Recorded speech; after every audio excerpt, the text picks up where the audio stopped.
I'm Esther Dillard on the Black Information Network, chatting with writers and authors who offer an added perspective for our listeners. This is The Color Between the Lines.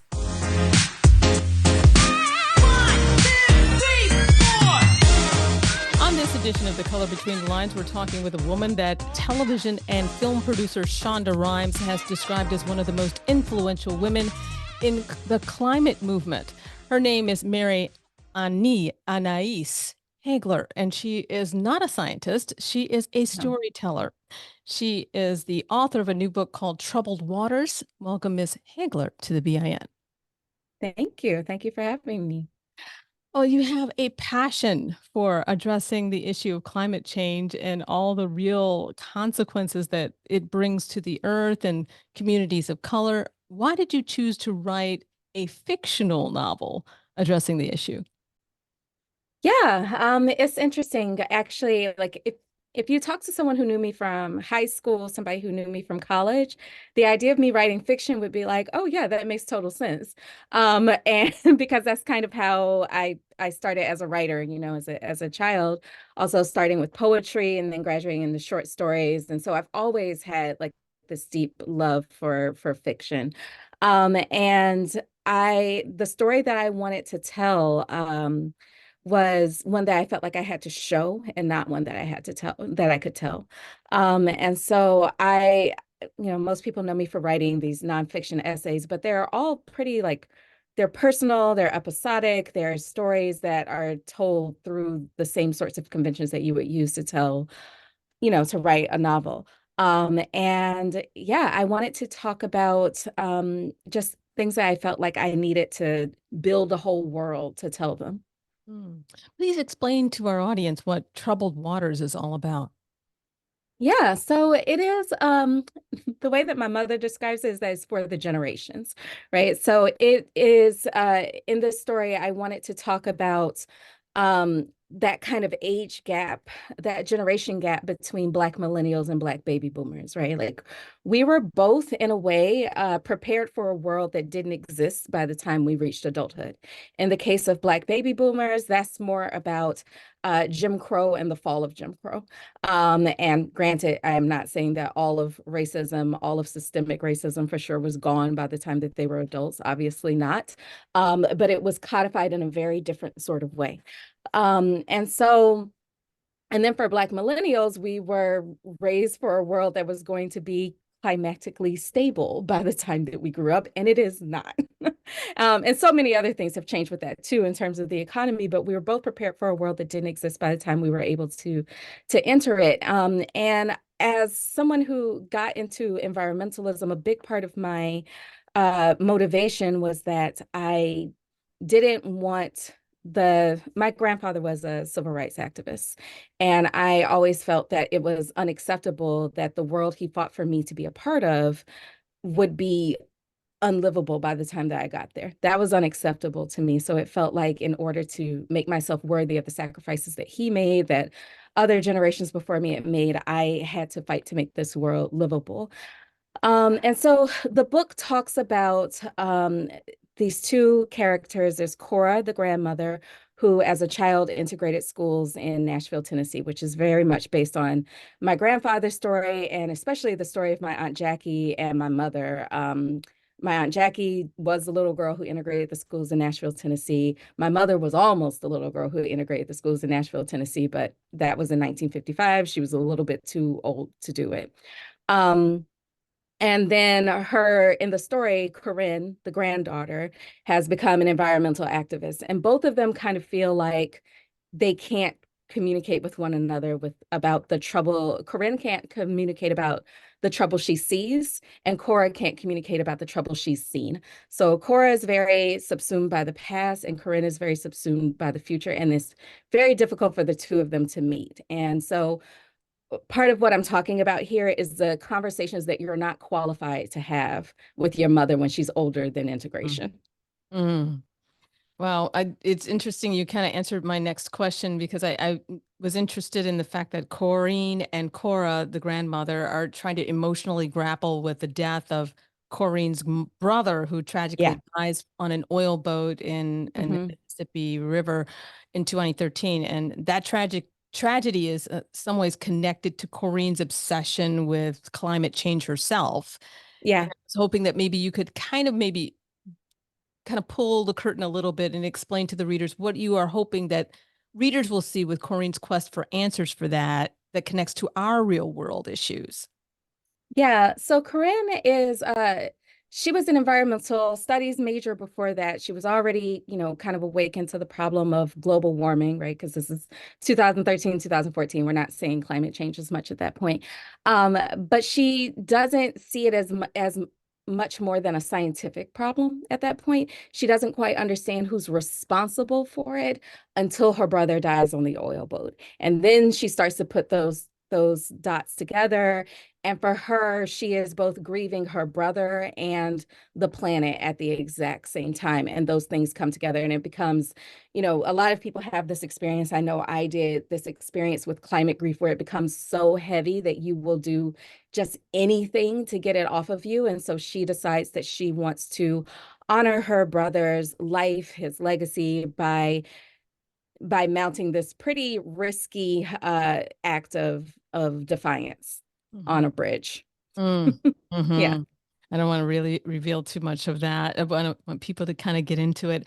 I'm Esther Dillard with the Black Information Network, and I'm talking with author Mary Annaïse Heglar about her new book, Troubled Waters. I know that many in the Black community that, when I talk to people over the last couple of years that I've been with the Black Information Network, many are not aware of how climate change is an issue that they should be concerned about. It kind of feels like it was other. Mm. And can you talk about how you bring out, I guess, how you bring out why this issue is such an issue for Black folks and why they should be considering it as part of a cultural issue as well? Yeah. I mean, there's so many reasons, but I think probably the best example that I can use is just Hurricane Katrina. Now, if you look at that story, like sure, the storm hit the entire, well, not the entire Gulf Coast, but the Gulf Coast of Mississippi and Louisiana, but who suffered worse, right? So like if we accept that we live in a world that is unequal, we live in a world where systemic racism is ingrained into everything now, so the game is already rigged. And Mm, then you throw in climate change, now you have rigged the playing field. And mm, so, how do we think that is going to turn out? Like, how do we think if climate change is going to limit resources? What do we think is going to happen to us in a world with more limited resources for everyone, right? Like that doesn't work out in our favor. So, and there's also all sorts of corners of the white supremacy movement that we have these militias that are organizing themselves, a lot of them based on the same sorts of militias that were running roughshod around New Orleans, shooting Black men for sport after Hurricane Katrina. That has gotten amped up to 20. And then they are preparing themselves for climate change. Some of them are excited about climate change because it will bring about this race war that they have literally been waiting on since the last Civil War. mm, So that doesn't look great for us. There's also the fact that climate change is affecting us right now. It's just that when climate change is already such a part of your lived experience, you might not call it by its proper name. You might call it things like Cancer Alley. You might call it things like asthma. mm, You might call it things like police brutality, right? Like, so if we except that and the science shows this, that heat increases violence, and that includes state violence. yeah. I don't think it's an accident that in the summer of 2020 there was such strong repression from the state, from the police toward protesters that summer, and it was also crazy hot that summer. Mm, Those things tend to coincide. And if we look at, the over incarceration of Black people, what do we think extreme weather looks like in prison? Extreme heat can kill you very, very quickly when you live in a concrete box. So then there's also the siting of fossil fuel infrastructure, which is extraordinarily dangerous and noxious. It poisons land, air, water, all of it. It gives people asthma, it gives people all sorts of cancers, thus Cancer Alley. Those things are sited often near Black and Brown communities and also Indigenous communities. So we're probably calling it things like, the oil rig down the street, but it is part and parcel of climate change. So I think Black people actually are concerned about climate change, but we probably just don't have the time to call it climate change because we have this very specific thing in front of us. But we've always cared about the planet. We've always cared about climate, whether we call it that or not. Yeah, labeling. I Yeah, wanted to say that the book definitely, congratulations on the book one, thank because it you. takes a while to put together a book, and it reads very easily. When you read, you can blast through that first chapter so very well. It reads very much like a movie. You can visualize it. You can hear the music. You flavor it with music from the radio, and you can imagine the sights, the smells while reading.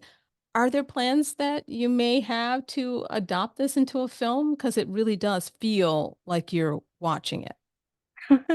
I would certainly be open to that conversation with the right, producer, the right crew. The story is one that is very, very dear to me because there's so much of my family and my roots involved in it. So I wouldn't trust it with just anybody. But I think it could be really great to see it on screen. So if someone wants to talk to me about that, let's talk. Well, after someone reads this book, likely they have been awakened, like you said before, with a lot of information. Maybe feel overwhelmed, feel like, what can I do about it? What do you say to that person? Yeah, I say lean into your strengths. So I think, and also don't listen to, a lot of people. A lot of people told me writing a novel would do nothing for it. But that's what I'm good at. When I first started writing essays about climate change, I heard a lot of like, well, why are you being so lazy and you should write about the science of it? And it's like, well, I think there are people doing that, right? So I think that we have a lot of people fighting the climate fight, but we don't have you, whoever that is, right? And so whatever unique thing that you bring to this fight, I can't wait to see it. And I also can't quite tell you what it is. So my advice is always do what you're good at and do your best, right? I think a lot of people get very intimidated about acting on climate because they feel like they've only got one shot to get it right. And they're so worried about getting it wrong. Oh no, this is a lifetime practice. Just it is the exact same way that we would approach, fighting racism or anything else. Like no one ever thinks that you go to one march, you chant one slogan, you write Mm. one sign, and then you got to nail it that one time, and that's it. That's not, the way that climate works either. And that actually was another parallel that I was trying to draw with the novel, like to show that school desegregation, just to take one piece of the civil rights movement, was a long slog, Oh, right? yeah. Like I think people often think of it in terms of these big climactic events because those are the ones that we hear about in stories over and over again. But it really took a long commitment, and some of it was just straight up mundane and banal, but also just like death by a thousand cuts at the same Mm, time. And mm. so I wanted to parallel that with climate action as well. That is not these big dramatic actions sometimes are not the things that we need to be remembering. I think we're going to have to leave it there. It's wonderful talking to you, Mary Annaïse Heglar, for so much for sharing us. Thank you for sharing so much on the BIN. And I hope to talk to you again soon and you'll have something new on the table because I understand you have another novel kind of working on something. Yeah. Yes, yes, I do. I also have a children's book that is coming out in February. Oh, So wow. Awesome. yeah, I've been busy. Oh, wow. So I look forward to talking to you again about some of your new projects because a lot of people would love to read some of your wonderful work because this is definitely an interesting read and it is inspiring. So I appreciate you. Thank you. Well, that's it for this edition of The Color Between the Lines. I'm Esther Dillard, and the book is Troubled Waters. Hope you can read it. I'm Esther Dillard on the Black Information Network.